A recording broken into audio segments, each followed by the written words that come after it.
Hey everyone, my name is Janet. Now let's dim the lights. Oh, the horror!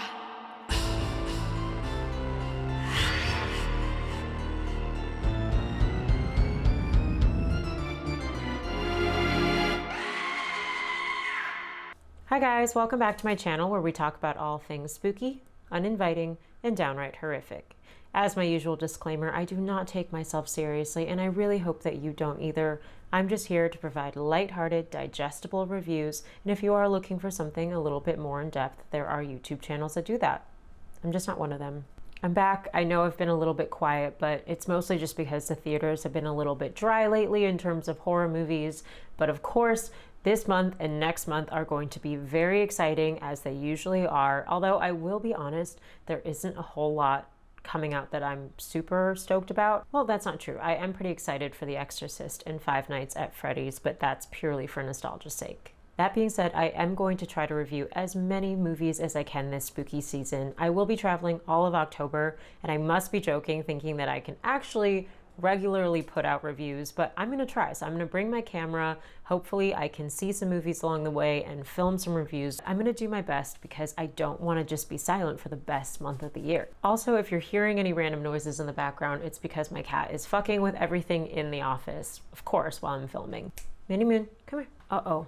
Oh my goodness. It's gonna be a quick one today because I will be talking about The Nun II. Was I very excited to see this film? Absolutely not, but I feel like, especially since it's been a little bit quiet lately, this review is necessary. Funny enough, I had never actually seen the first Nun until now. I don't know why, because I am such a sucker for the James Wan Conjuring universe, but I guess I just knew it was going to be mediocre and I just never got around to it. So I watched the first one the very same day that I saw the second one, which retrospectively was a horrible idea. The only silver lining was the fact that my friend Lynn had never seen a single horror movie, and in the name of friendship, she agreed to watch this one with us. Not only that, but she is a religious girl, so it was a bit of a double whammy in terms of content. She was such a good sport about it though, and it was a laugh riot watching her commentate. And honestly, she had pretty good insights coming from the perspective that she has. So that was fun.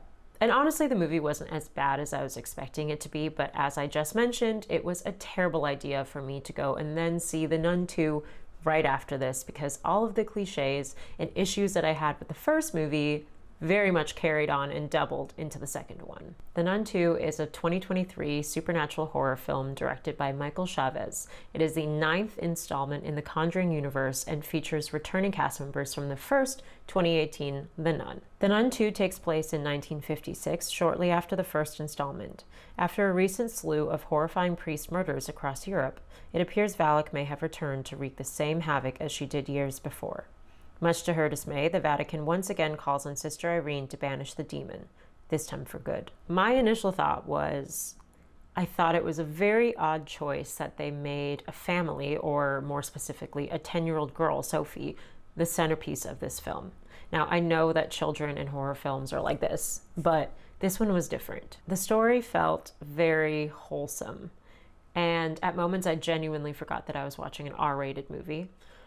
It felt like Sophie's whole storyline was genuinely geared towards an audience closer to her age, and that was incredibly confusing and contradictory, and more than anything, it just made me feel bored.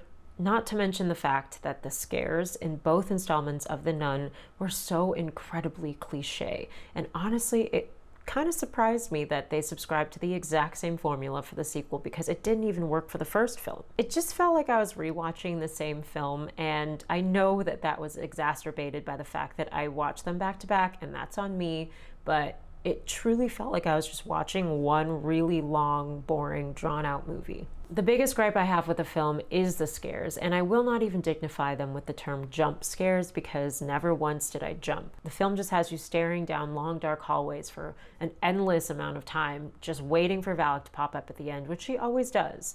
And I feel like this happens 20 or so times over the course of the film, and that's really all it has. It's just a one-trick pony. Another thing that bugged me about the film is its place in the Conjuring universe.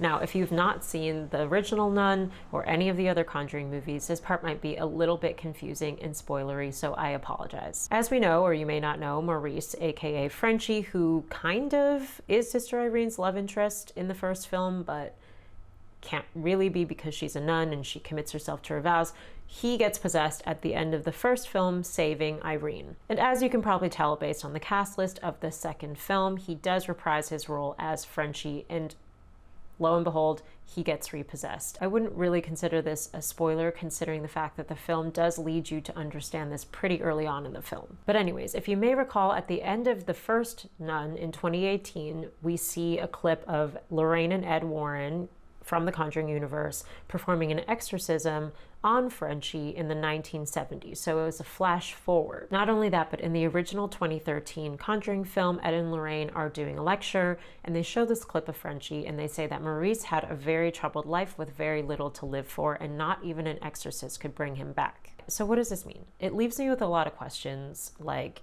is Maurice going to be repossessed for well, I guess it wouldn't be a third time, but in 3 different movies, will he be possessed? And will the next installment, which is going to be the last installment of The Conjuring, is it going to finally address the whole connection between the Nun and The Conjuring? And is it going to tell the story of Frenchie post The Nun II? I'll address my thoughts on this in just a second, but I just want to throw up a little spoiler warning right here because I'm including a spoiler section today.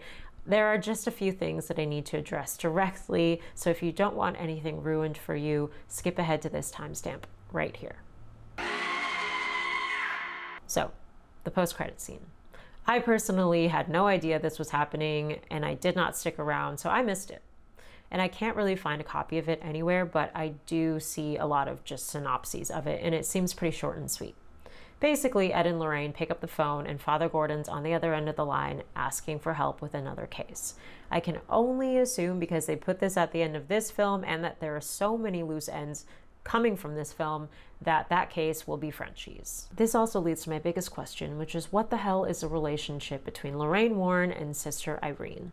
Not only are the 2 actresses real-life sisters and very much resemble each other, but we do learn at the end of The Nun II that Sister Irene is a direct descendant of Saint Lucy, who is the patron saint of the blind.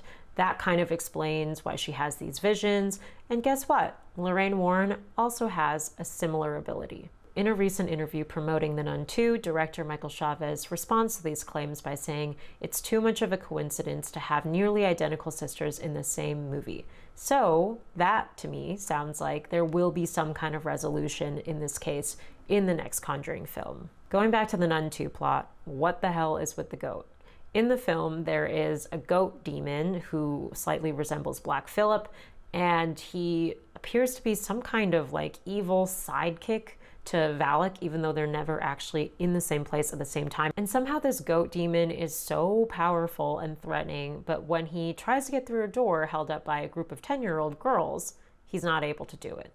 And then suddenly he just disappears as quickly as he came as soon as shit starts going down with Valak. It was just such a random side plot, and I think it was just there to create more chaos and more disaster in the film, but it just didn't make any sense and it was so unnecessary. The last thing I have to lament about is the fact that Valak was taken down, albeit not for good, I'm guessing, by a few barrels of wine. Okay, it was more like a flood of wine, but still, wine killed her. She just burst into flames as soon as this wine touched her. And okay, I get it. There's a whole subplot about Stormy Reed's character who plays Sister Deborah and her whole journey to faith and her disbelief, and there's a whole conversation about it. I get it. She turned wine into Jesus Christ's blood because she finally had faith, and as we learned from the first Nun, Jesus Christ's blood is one of the only things that can take Valak down. But still, come on, what I am watching is just a bunch of barrels of wine exploding and her just disappearing. Seriously, that was probably one of the most ridiculous things I've had to watch. All right, well, I apologize for the highly critical nature of this review, but honestly, I can't think of one single good thing to say about it. I give this one a 3 out of 10.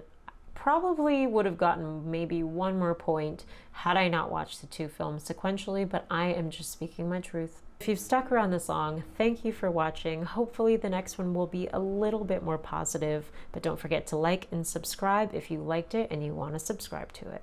See you next time.